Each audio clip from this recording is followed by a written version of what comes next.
Hey guys, so today I want to talk a little bit more about facial recognition. We've been seeing a lot of stories in the news about universities are trying to ban masks in order to have more accurate facial recognition in order to identify protesters. And then, of course, we also have other people out there, including a producer of Borat, stating that they should do everything to ruin the lives of protesters. So it's understandable, no matter where you stand, to see the masks as being something that can help mitigate against the facial recognition, regardless of what the end results would be. Today I'm just talking in an unbiased way about the point of wearing a mask. Does it make sense? Or does it not make sense? And some of the more recent facial recognition developments that may make masks not help. So let's just talk about that a little bit. I did another facial recognition related video a couple months ago, but given all the ongoings and protests happening right now, I thought it would be worth revisiting this topic.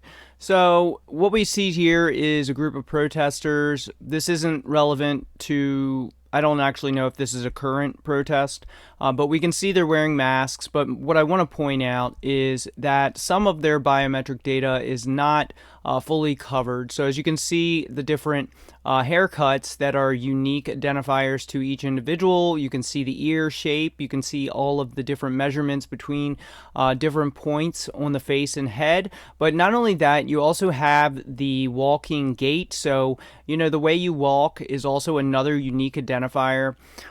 So for those that do protest, and regardless of what the issue is that you're protesting for or against, if you're a counter-protester or a protester for whatever event that's happening out there, there's many events in the world today to protest and counter-protest. So what they should consider, of course, is the way they walk, the way they dress. Possibly, this person may have a good idea with a puffy jacket, so you can see less of the unique shape of the body and shoulders and just the various unique identifiers.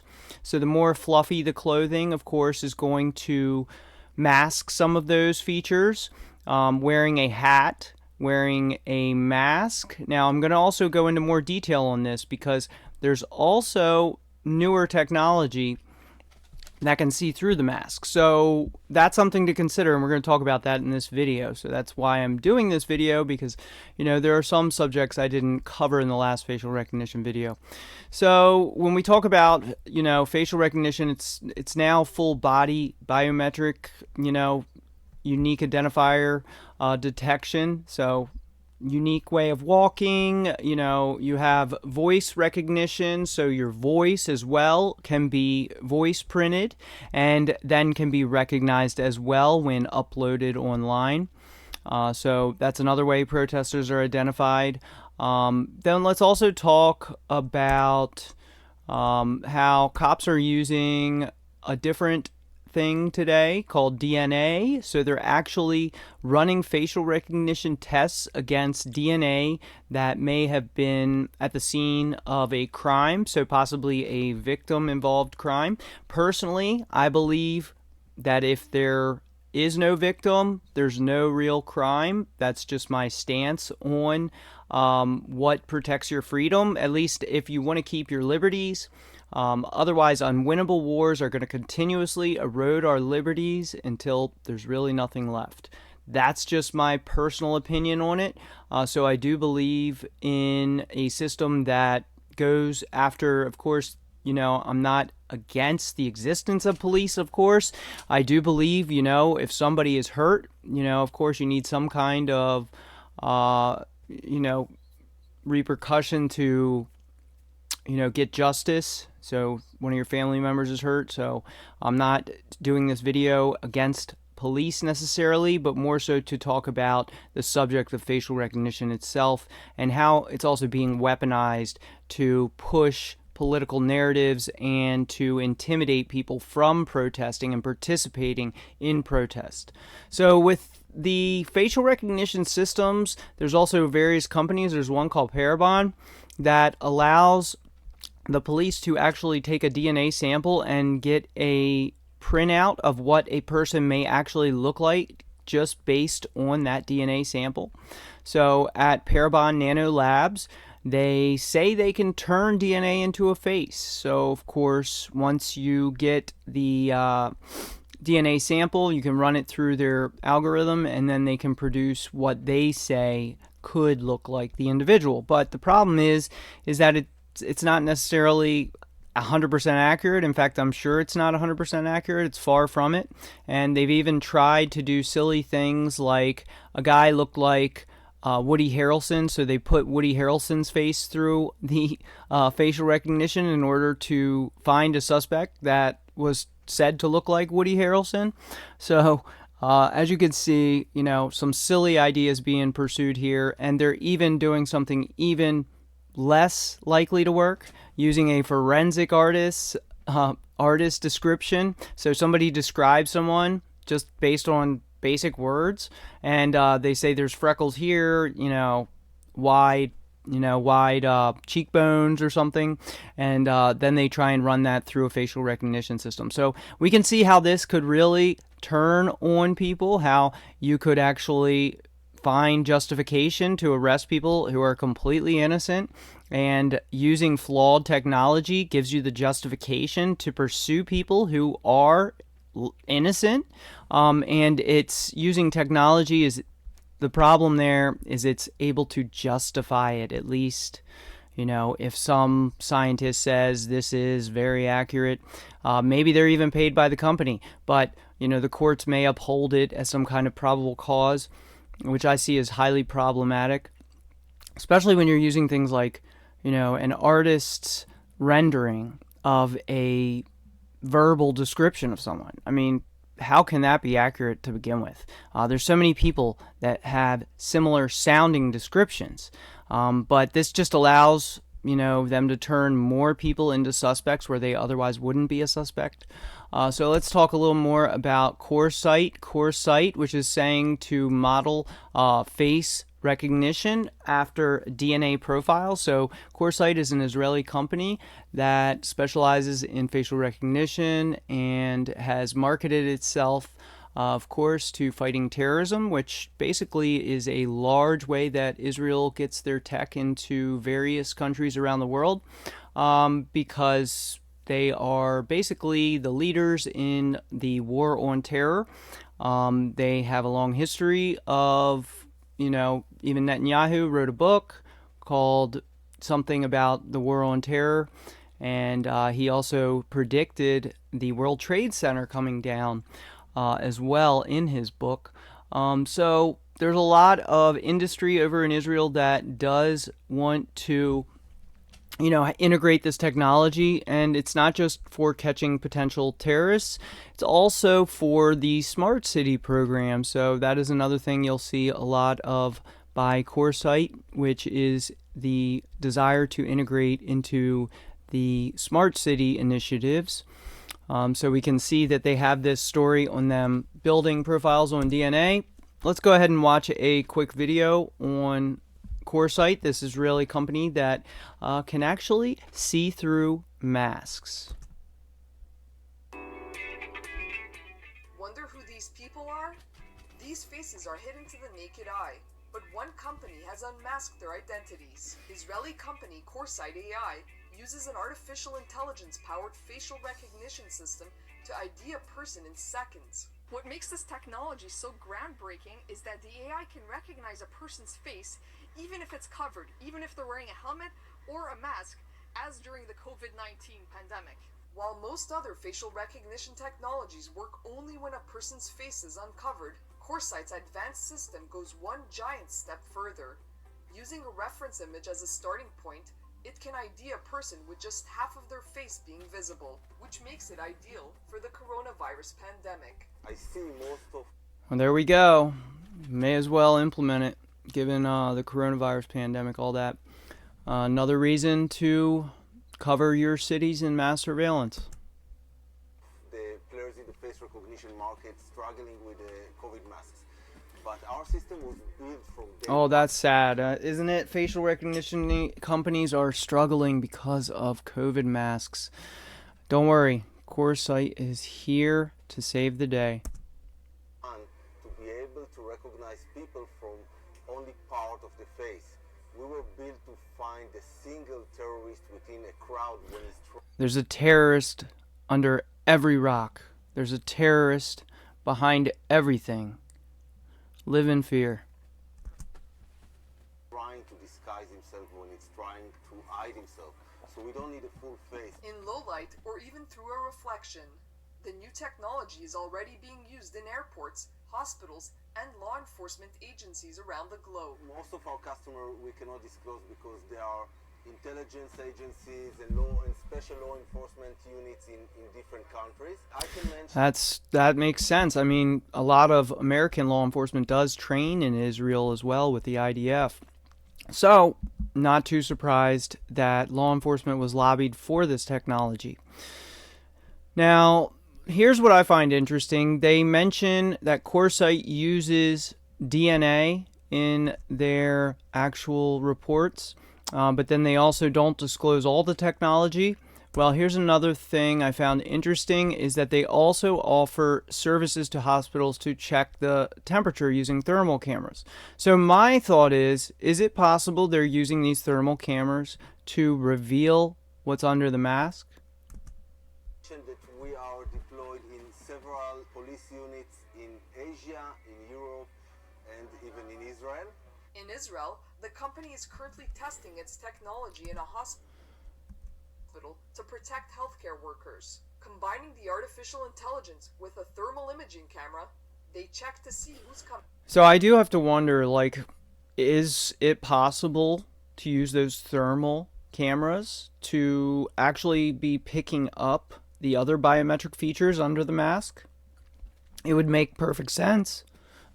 And we also know that this has been looked at before that. So is it possible that that's what Corsight is actually using to identify those who are wearing masks?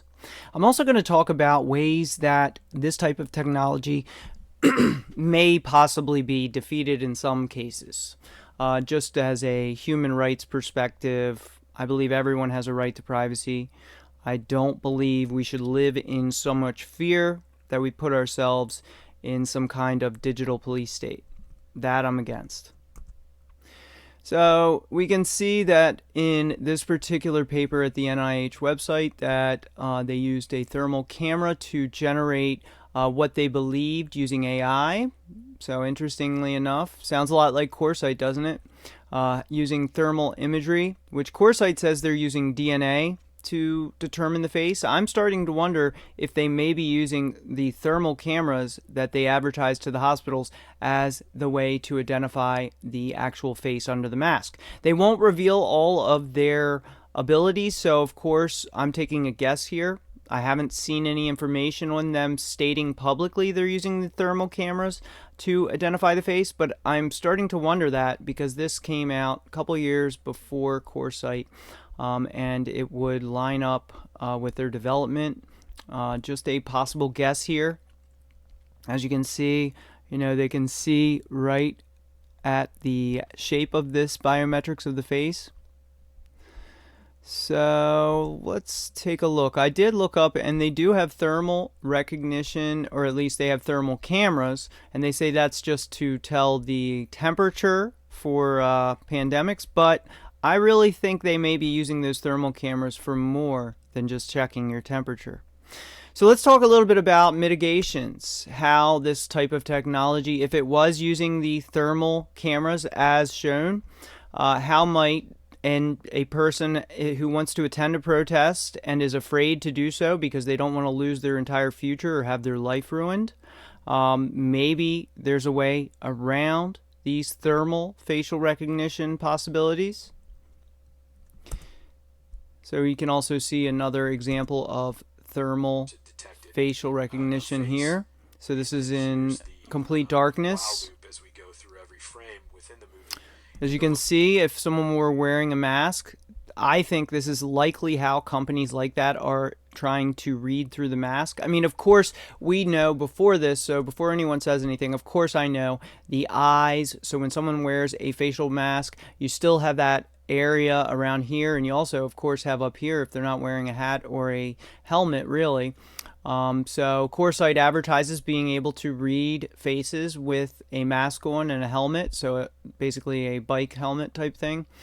And of course they would use this brow ridge and the eye shape and all the angles they can pick up. But they also have thermal cameras, so I would be guessing here at saying that they probably take advantage of those. And that might be some of the stuff they're not publicly talking about, but this is a wild guess. So let's talk about what you might do. You could even create a mask. So this is the solution section. I always try to introduce a solution. I don't just try to share problems with you guys because I think, what's the point in just sharing problems and depressing you? I want to share solutions as well. So my thought on this is, what about thermal blankets? Might they actually be used to line the inside of a multi-layered mask, say one mask for going over the actual face and then a layer of thermal blanket in between that mask and another? So if you're attending a protest in this example, you might be able to protect yourself. Let's go ahead and see what happens when a thermal blanket covers an individual. It works. All right, take it off. Yep. So as you can see, you can see that individual perfectly, and with a high resolution and other types of thermal cameras, it is likely that they're working on revealing facial features using thermal cameras, in my opinion. So as you can see, there's also solutions to these problems with our privacy and human rights, because the real fact of the matter is this type of technology implemented worldwide, integrated with everything else in our life, is going to cause massive discrimination, because mass surveillance, those are tools of discrimination. That is what they are good for. You use surveillance to discriminate. That is exactly what surveillance is really for. Discriminate, whether isolating someone or discriminate in not allowing someone to do something. They are tools of discrimination. And any number of ways can discrimination be used against someone. So I just leave it at that broad term of discrimination, because that's exactly what surveillance is for, to discriminate. So other things at protests that people should be aware of include a geofence warrant. So a geofence warrant is something where they're able to find all the active cell phones in a vicinity. So if you're attending a protest, we saw a lot of this in some of the 2020 or 2021 protests, that the geofences were able to pick up who was in what area, and they were able to locate those individuals based on that. Now, of course, I'm talking from the perspective of peaceful protests, against illegal activity. Of course, as I always state on the channel, this advice is just for people who want to get politically active in a peaceful way, and this can possibly help protect your identity. So, use something like a Baofeng radio, leave the phone at home.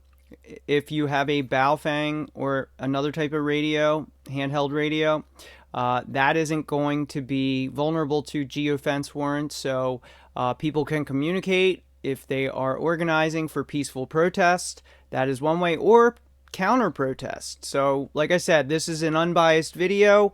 I am speaking for all sides in saying this is how you protect your privacy.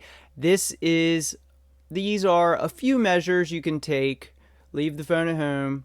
Possibly even go as far as to line two face masks with a thermal blanket if you're concerned about the possibility of the thermal facial recognition technology, which does sound like it's possible that that is being implemented here. So face masks, we know they've been breaking a lot of the facial recognition systems, but most people still leave a large portion of their face. And Corsight says if they have 50% of your face, they can identify that individual. They may also possibly be using the thermal cameras that they happen to already have built in. They don't give all the details. So these are a few things, a few thoughts on facial recognition in light of all of the protests and counter protests going on today. How you can protest safely, keep in mind your biometrics, and also the possibility of different types of technology being implemented, where possibly even a thermal blanket can help cover up parts of your unique identifiers. So doing this video with the hope for peace and that people can get politically active and understand some of the concerns there, but also some of the defenses. So thank you guys for watching, and I'll be back later with more on how to protect your privacy.